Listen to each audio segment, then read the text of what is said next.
Hi, and welcome back to That's the V. Today, I am with a very special guest. Her name is Angie. She's a freelance model. And today's topic is what is a model contract? So, Angie, welcome to the pod. Thank you. I'm very excited to be here. I'm so excited to have you here and just have a space where we both can really dive into your modeling experience, but not just modeling itself, but the actual contracts and what it's like for a freelance model to draft one up and Mhm. make it work. Yeah. I just want to go ahead and let you introduce yourself and talk about how you really got started in the modeling industry. Okay, of course. Well, I started modeling, I would say, at the end of the pandemic. There was a modeling course in Mexico City, which is where I lived. And I thought, you know what? I want to break out of my shell. This is something that Mhm. I've been super interested for years now. Why not? And honestly, it was an amazing experience. It Okay. was done by a boutique modeling agency there, where Okay. they showed, obviously the basics on how to pose, how to act professionally as a model, but also, self love, how to take care of yourself, what colors work best for you. That's so And important. I feel yes, like that's so nice to have from an agency, hmm not just for them to represent you, but also have these tools for you to really like get to know what the modeling world is. oh, So, yeah. so I'm so glad to hear that you have like that background as hmm well. Yeah, no, it was a great experience. I feel like that really changed my perception of what it takes to be a model and Hmm. also, I guess, the industry overall. Yeah, And then after that, I left with a really good experience. Obviously, very naive, wanting to hmm, go big. So I'm like, we all well, do. It all seems so cool uh, until you learn everything. oh my God, the hard way. Yeah, But yeah. then I looked up, bigger agencies that were in Mexico City. And Mhm. I would say I did casting for two.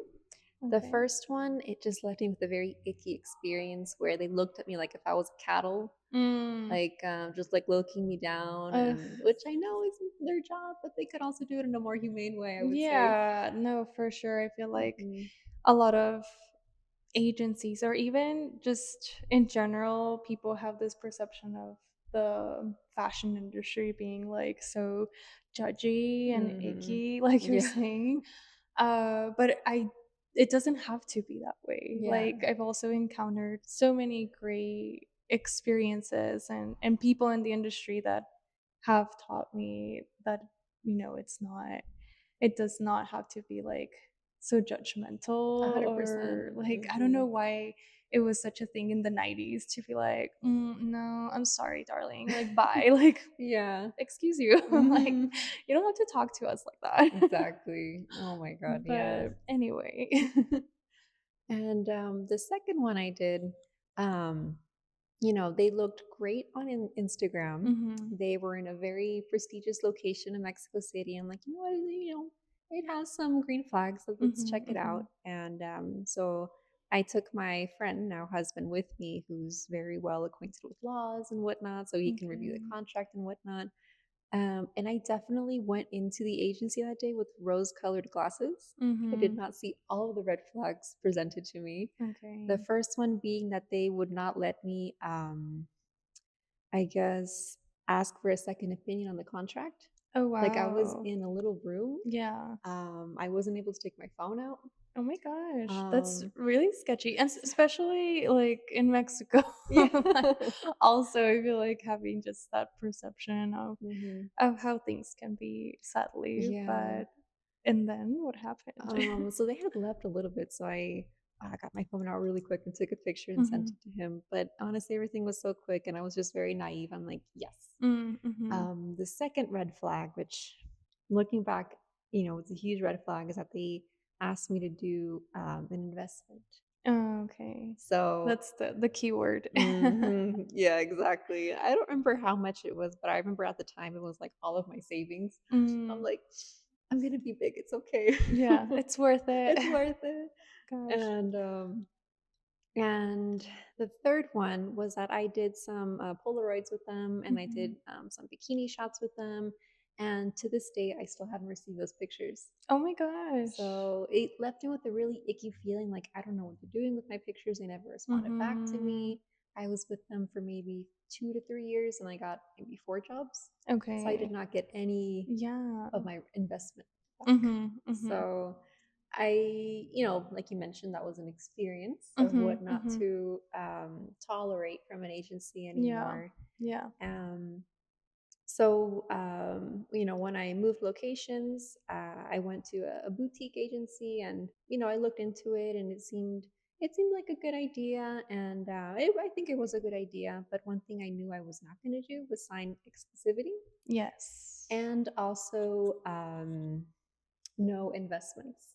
Like if Okay. I saw that, I would, I told them flat out, like, I'm not going to pay that. I already had that experience with the previous agency. I don't feel comfortable doing that. Yeah. And I think it's gotten to a point where if you know your craft, if you know the work that you do, others will respect that and will want to invest in you as well. Yeah, it Hmm. definitely, and I feel like that's also when you're a starting model, and I've heard it so many times, the perception of like having an agency and having a contract Hmm. is not necessarily like having in a so-called, like you say, investment into Hmm. it, especially if the agency is supposed to be there to represent you. At the end of the Exactly. day, that's Hmm. what a modeling agency is supposed to do. And I've have heard of agencies that will actually like give you these classes and give you,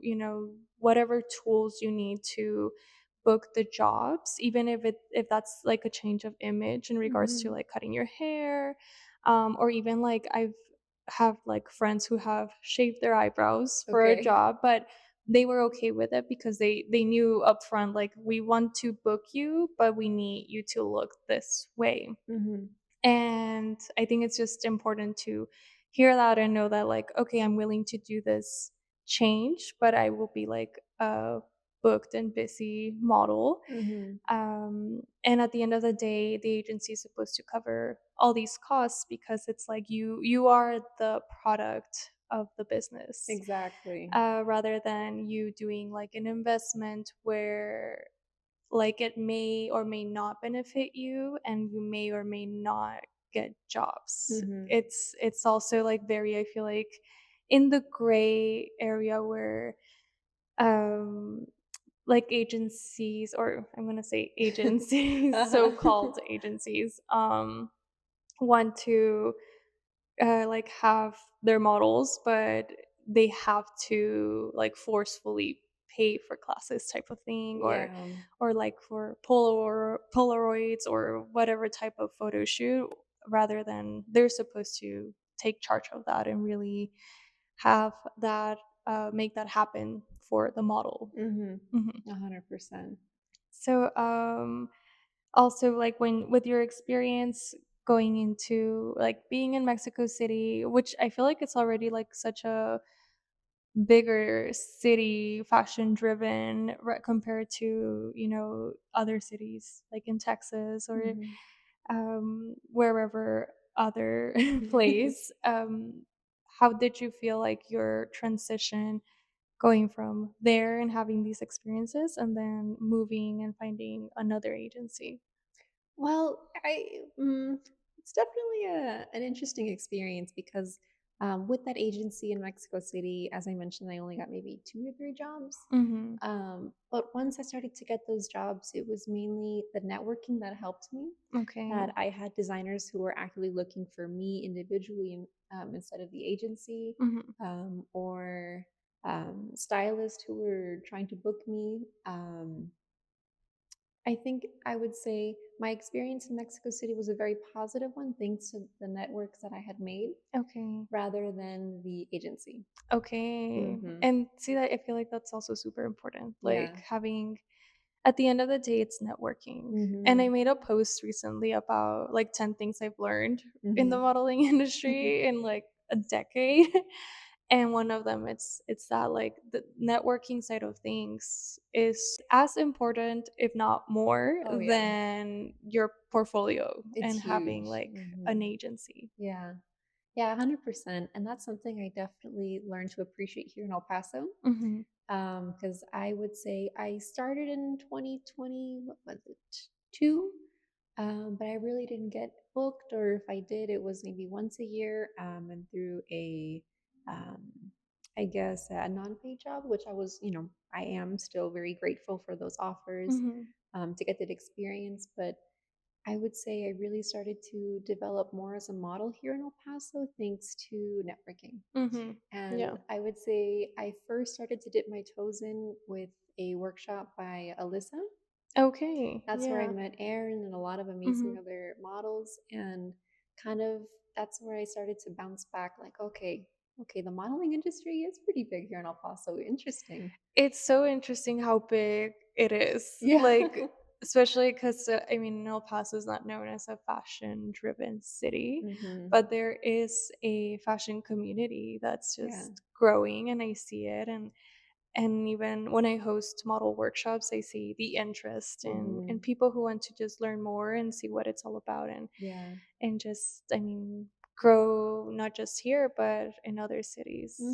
And I would say, like, you don't even have to be a model to take those workshops. I feel like those workshops also help you as an individual. Mhm. Yeah. Um, but, me as a model who took those workshops, especially yours, I feel it really helped with my formation of, I guess, establishing myself here in El Paso, Mhm. knowing what my craft is, what I like, what I don't like. Okay. Um, it just yeah, it was a wonderful surprise to see that here in El Paso, Yeah. as well with the I guess the model meetup events. Yes, Those have yes. been amazing. Networking. hmm So for you coming from Mexico City, and then like moving to El Paso, you were here before, right? Before going to Mexico Yes. City. hmm And did you think after Mexico you were going to continue modeling here, or did you think it was something that you kind of like lived over there and then you didn't know if you were going to continue with it? How did you like this make the decision that hmm you wanted to keep doing it, not knowing how the industry was here in El Paso? Yeah, that's a good question. Definitely, when I was still in Mexico City, with the plan to move back here, I Mhm. looked up, what kind of scene there was here. And I really just saw pageants, which Mhm. pageants are amazing. I have Mhm. complete respect for them, but it's not my cup of tea. Mhm. So I was definitely a bit disheartened to hear that or to see that. And, I think if you know somebody, then that somebody will present a whole world of options and opportunities for you. So Yeah, it wasn't definitely. until I started to meet new people, I'm like, oh, okay, this is totally doable here. And it's Mhm. actually a huge thing here. Yeah, especially, I mean, like in any city, there's businesses, hmm and businesses need to market themselves, and they cannot just market their products. They need hmm models. so, exactly. so I feel like there's definitely and should be a market for models in every city, but I just don't think it's as well known or protected hmm in smaller cities such as El Paso compared to New York, where everybody knows. Like, if you're booking a model, you're paying the model, hmm or you're really making it worth their time. Just like making it fair at the Yeah. end of the day. So you came to El Paso, didn't have an agency anymore. And then did you decide to just be a freelance model or sign or look for an agency actually? I would say the decision to become a freelance model was something I took recently. Okay. So I would say maybe last year, where I noticed, through these events, I started to meet a lot of interesting and wonderful people who are very talented. And I'm like, well, I can, since I'm not exclusive, Mhm. I can definitely work with them and see where it goes. And that does changed my modeling career for the better, I would say.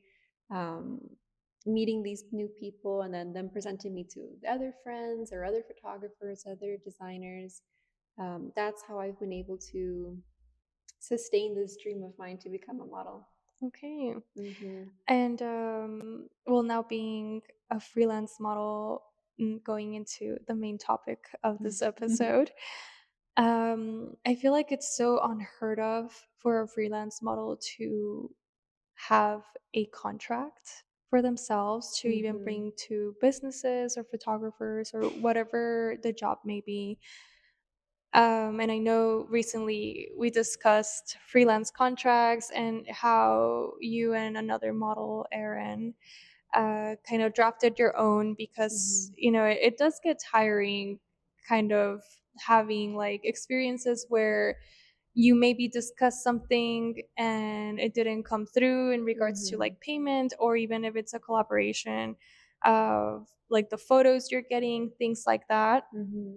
So, how did you decide to create your own freelance contract? And just like walk us through the steps of making that happen, and also your experience using your freelance model contract. Yeah, of course. So I would say it definitely came from a combination of having this disappointment of experiences in which I would put a lot of love, a lot of effort into making sure it came out the way the designer wanted, the stylist, the makeup artist, like Hmm. everybody put their part. So I wanted to put my part in 100% as they did.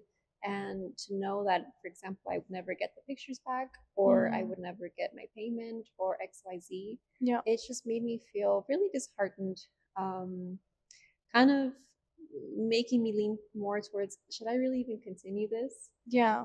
Yeah. So it was, Like, is it worth it yeah, even? Yeah. exactly. So it was a combination of that, and also my husband being like, no, there has to be a way for, you know, just a way for you can legally protect yourself. Yeah. So Yeah, I'm for like, you know sure. what? Yeah. So after talking with other models such as yourself, Aaron, we came to the realization like, yeah, we definitely do need to start protecting ourselves more, Hmm. because I feel like for years, and as you mentioned, since the 90s, models were just seen as like expendable, Yeah. or they can just be walked over, like Hmm. they're just coat hangers. Yeah. Yeah, kind Uh-huh. of thing. Like mannequins at the Yeah. end of the day. And I feel like as social media grows, Hmm. we also like grow with it. And in a way, I do feel like it has empowered us to have more of a voice Hmm. and more of a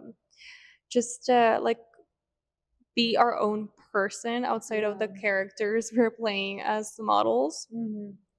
Because I feel like, I mean, even when I started, I just remember being very much like kind of like a sardine type Yeah. of thing, which is so scary for Hmm. like a model starting at such an early age, like in my case, like 15, 16, and then just seeing how it has evolved now and being able to be like, you know what, no, like I don't want to wear that. Yeah. And I feel like as models we all have this perception of like, well, you have to be this like white canvas and they can do whatever they want with you. Hmm. But and to like a certain extent, I will say yes, you are becoming like the vision of the artist, of Hmm. the designer, the stylist, whatever it is. But it doesn't mean that you can't have a voice to Yeah. say that, you know what, like this particular garment doesn't make me comfortable, or Hmm. whatever the case is. Yeah. Which is such a shame. I feel like in the industry I've also heard stories where like saying something might get back to like the agency or agent, where like, oh, she Exactly. was like complaining or Hmm. being difficult, while we were just like trying to make ourselves be safe and Yeah. comfortable or whatnot. So I feel like it for me it's been such a crazy experience after so many years, like seeing you girls like get more into the modeling industry, but also like having these tools Hmm. to like back you up and just have a contract for yourself. I feel like even me, after all these years, that that I've been doing all these things. I've had contracts from like businesses type of thing, but Mhm. never as myself, which Gotcha. is crazy. I feel like I'm like, why didn't I do this before? But in your experience, so you really wanted to just have something to back you up, Mhm. and how did you make it happen?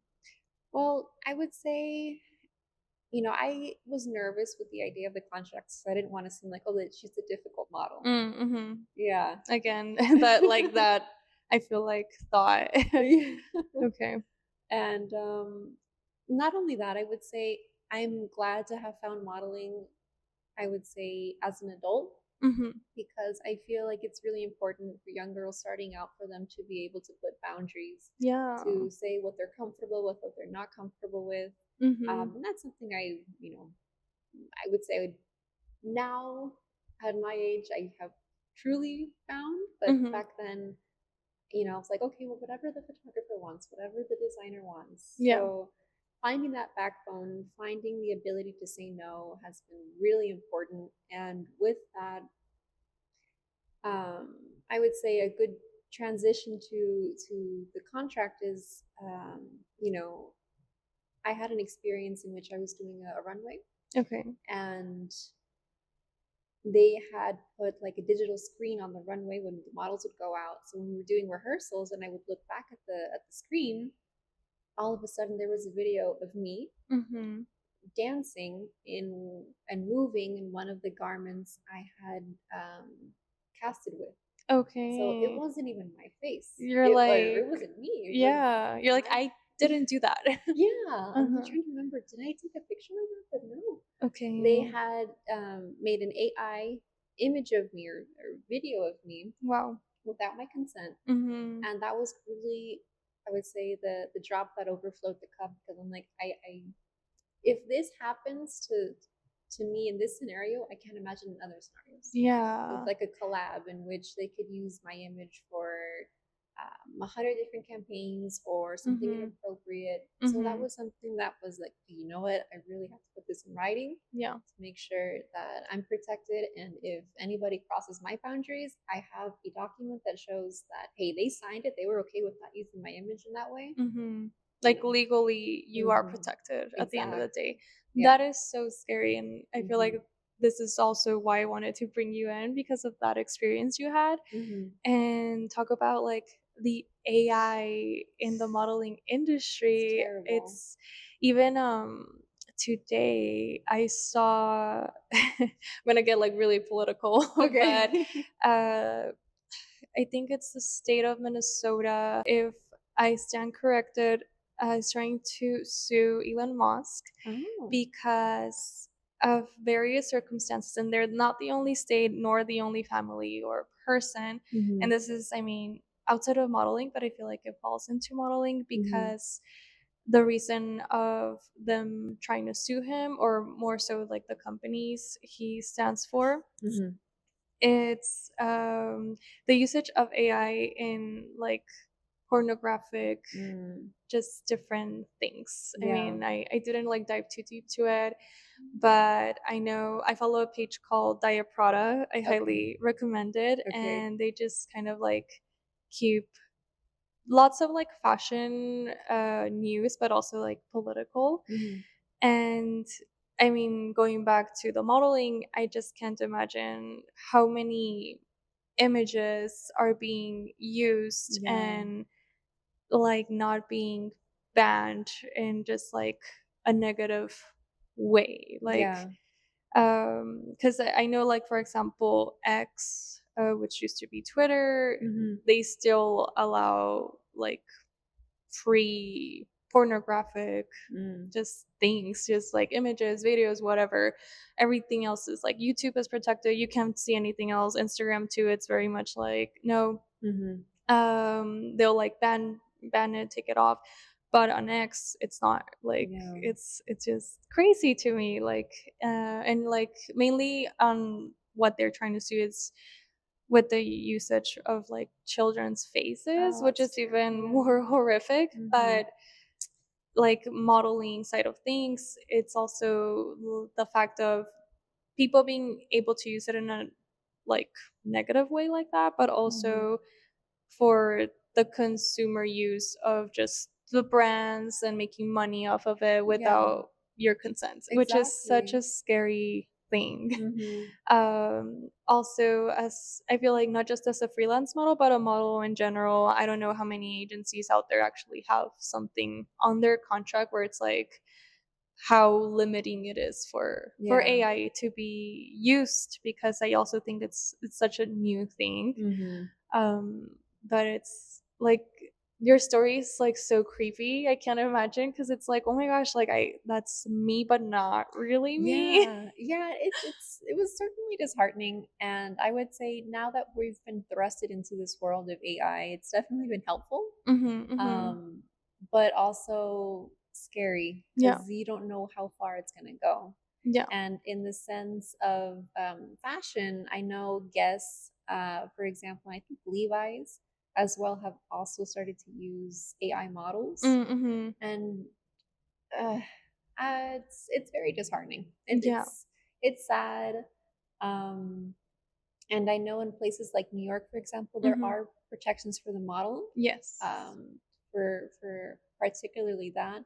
I know this one situation in which this model had, similar to what I had done. Mhm. They had taken a casting picture of her, and I think she took some catalog pictures of the items, Okay. and the pictures that were released were like editorial pictures of her in positions she didn't model in, Wow. and in the clothes that she had casted with. So completely Different. different Yeah. without her permission. I Mhm. think she also was interested in suing them. Yeah. Like that was something that really stuck out to me, and just made me really say, hey, even with everything going on, I should still be able to take control of my image, Yes. my work, how I'm 100%. represented. Yeah, exactly. Especially in how you say, like, now you know who or like what you want to model for. Hmm. And like, also as a freelance model, I think what one of the biggest benefits, it's like you get to choose what Hmm. you want to do. There's Yeah. no agent or agency trying to like control your schedule or like the brands, things like that you get casted for. So even more so, I feel like it's having that full control of, okay, well, I want to still do these castings, but Hmm. make sure that they're not gonna use my image. Yeah. And I also feel like some businesses or companies, agencies, whatever they are, I feel like they also think it's such a, I want to say like not as intense thing. Yeah. Like I feel like they think it's like, oh well, it's just like a little fun little video. I'm Hmm. using like the models. It's totally okay, but at the end of the day, they're using someone's image that you Exactly. didn't Hmm. like say yes to or anything like that, Hmm. or I mean have consent for it at the end of the day. Yeah. So for you, that was like the drop that spilled, Oh yeah. and you decided to like write your contract. Hmm. And like, where how did you start that? Like, how did you do like your research online? Is it something that maybe like, again, using AI helped out or something like that? So I feel like AI at the end of the day is a tool, but like in anything, it could be like something for good Hmm. or for bad, Yeah, sadly. yeah. I would say it was definitely a combination. First, I had written down what were my non-negotiables. Mhm. So, for example, the AI usage, any pictures of me that depict any partial nudity, or just pictures that I'm not comfortable with Mhm. showing. Mhm. Um, Payment if it's expected. Yes. What The services that are expected. So if it's a collaboration with a photographer, what the photographer can expect from me and what I can expect from him. Mhm. If it's a boutique, what the boutique can expect from me, what can I expect from her. Yeah. Also investigating what laws are um, in place to help me, and if Yes. not, what I would like to help me, Mhm, and just mhm. have that in writing. I would say I've had the fortune of using that contract twice now. Okay, yes. The first time was really nervous, I would say, because Mhm, it was the first time I had ever sent something like that. mhm. So even pressing the send button was like, oh my god, Yeah, I have like, they're gonna to. say no. Yeah. But, at the end of the day, if someone really wants to work with you, they will respect that. Oh yeah. So, Hmm. anyway, your story. Yeah, no, and exactly what you mentioned. This Mhm, photographer I had worked with, he had reached out to me saying he was really interested in working with me, and I investigated his work. He seemed very reputable, mhm, um, and I sent him the contract. And there were some things he wasn't okay with, which I had understood. For example, he didn't want to put a definitive number of pictures he was going to return to me, or a definitive turnaround time, because mhm. he said, no, I have different things going on, but I am interested in getting those pictures back to you. Very respectful. Okay. And I think what I really learned from that experience was that, if I'm expecting something, it's 100% okay to be open and to listen to what the photographer or what the boutique or what, the person you're giving the contract to Yeah. is saying, Mhm. as long as it doesn't go against your non-negotiables. Yeah, for So it sure. was a very positive experience, using that contract, and having this individual be like, okay, I understand where you're coming from. This is the Mhm. first time I ever received a contract like this from a model. Well. I would say he was really taken aback, Mhm, mhm. um, but I really appreciate that he was all for it as well, Yeah. because at the end of the day, it's just a protection. It's a protection and, Hmm. it's a two-way street too. Like, Yeah. I feel like it's important to clarify that, what, like, I'm expecting these things from you as Hmm. much as you're expecting certain things from me in Exactly. regards to, like, garments I'm bringing, if garments are Hmm. being brought, or, like, if I have to do a certain type of hair and makeup. Like, I'm not gonna Hmm. show up just as a mess and, Yeah. like, okay, let's shoot away kind of Yeah. thing. So I feel like at the end of the day, it's very much like you're both investing in something, Hmm.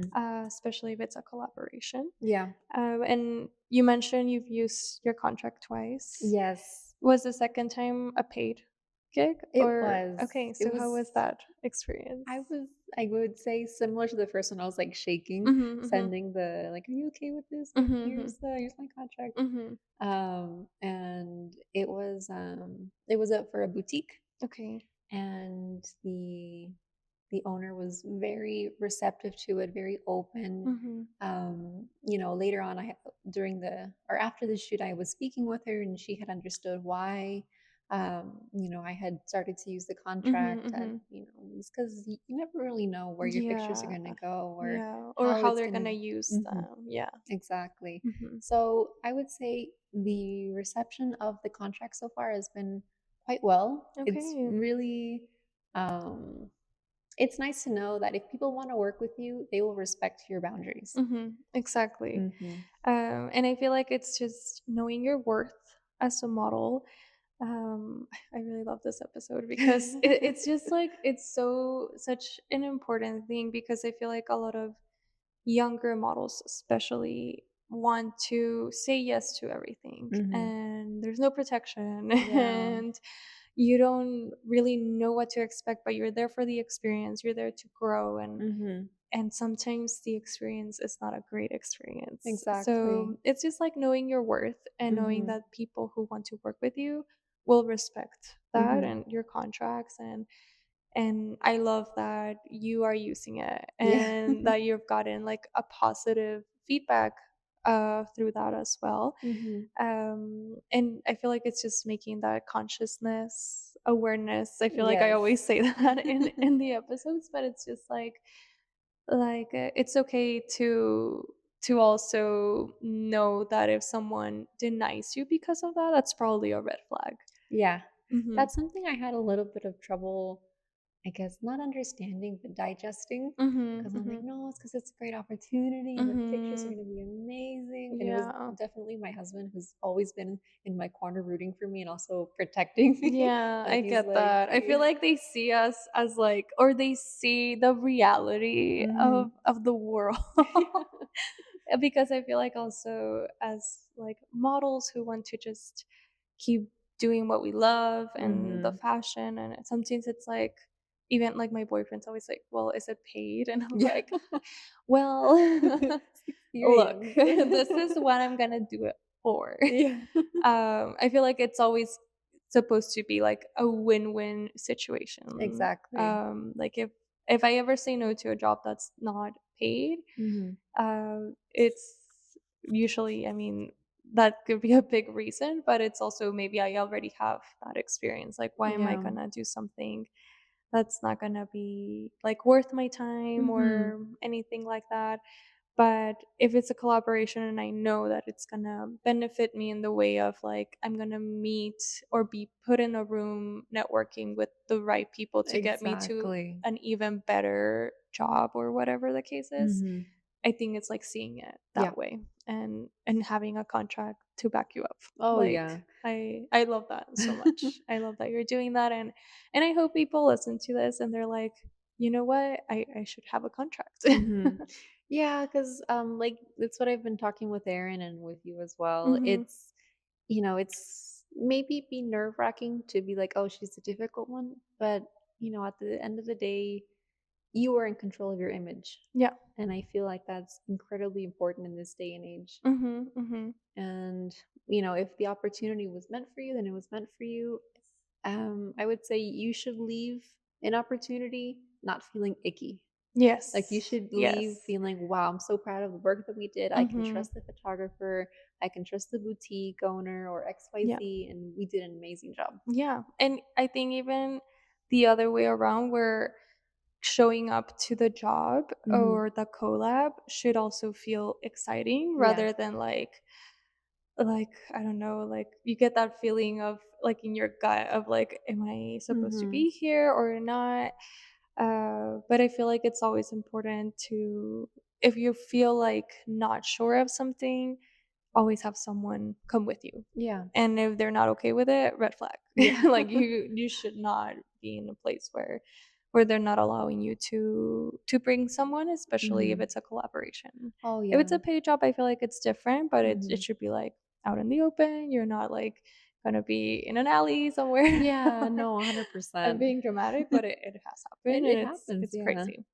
No, I would But definitely say, something that I've been trying to live by recently is do situations in which you're uncomfortable in the sense that, getting out of your comfort zone, mhm, but mhm. also trusting your gut if you're in a icky situation. Yeah.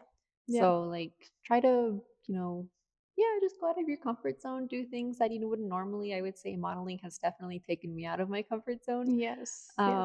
But But in a good also, way. yes, Uh-huh. yes, definitely in a icky situation Mhm. in which you just don't feel Like safe. something, yeah, like Mhm. something's off, some Yeah. things doesn't seem, and I feel like it's totally like fine also to get to a job and decide in that moment like, you know what? This is like not something I want to do. Like Mhm. as like fearful that can be, Yeah. I feel even to like disappoint that like business or whatever the case is, but if you know you're putting yourself in a situation where they're not doing something right, I feel Mhm. like it's okay to stand up for yourself and just Yes. get yourself out of that Yeah. position. Exactly. Yeah, having those boundaries respected. Mhm, The mhm. moment you feel like those boundaries aren't being respected, just get out of there. Yeah, yeah, and I feel Mhm. like that's why having a contract is so important because you can even have like, you know what, here it says this, Mhm. Yeah. and you're not like making it. It's not like safe, or you're not Mhm. providing something that I requested. Whatever, you Exactly. have something to back you up. Yes. So 100%. thank you so much for sharing your stories and Yes. just like also diving into your experiences, anything, in that you've been through that can really help another model out. Is there anything else you would like to share before we close the episode? I would say we went over a lot of really important subjects today. Mhm. I would say, as a model starting out, or if you're already an experienced model, just make sure you put those boundaries. You don't take any BS from anyone. Mhm. Mhm. Um, and I think at the end of the day, what's most important as a model is that you're comfortable with the work that you're doing, you feel safe, Yes. and you're excited to collaborate with people who are respecting your work, respecting your time, Yes. and which you know you're going to create great things out of it.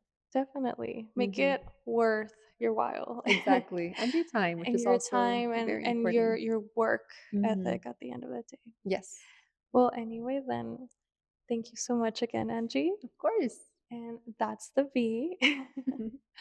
I really hope this was super insightful and just, like making ourselves aware of the jobs we can get with protection and Hmm. and having a contract to back us up. Yes. So once again, thank you so much, Thank you. and we'll see you in the next episode. Bye. Thank you for tuning in. Make sure to follow at That's the V podcast on all platforms for more fashion content. And a big thank you to our sponsor, Jag Premier Advertising Agency. If you're looking to get on platforms like Hulu or Netflix, check out the link in the description.